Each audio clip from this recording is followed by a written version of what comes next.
পুরী ভ্রমণের প্রথম দিন সকালেই পৌঁছে গেলাম তারিণী।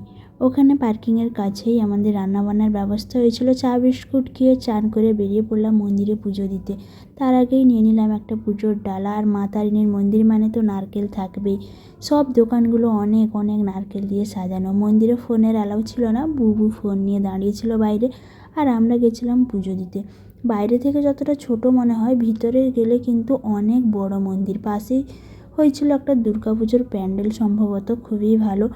ওয়েদারটা বেশ ভালোই ছিল, ঝিরিঝিরি বৃষ্টি পড়ছিল, তাই ঘুরে দেখছিলাম। কাছে একটা পুরনো মন্দির মনে হলো, তালা দেওয়া। দেখলাম ভিতরে একটা মন্দির, মনে হয় অনেক দিন বন্ধ, চারিদিকে শ্যাওলা জমে গেছে। আর পাশেই একটা ছোট্ট পার্কের মতো ছিল। ঘুরে দেখলাম বেশ সুন্দর করে সাজানো গোছানো রয়েছে। ওখান থেকে বেরিয়ে আমরা চলে এলাম।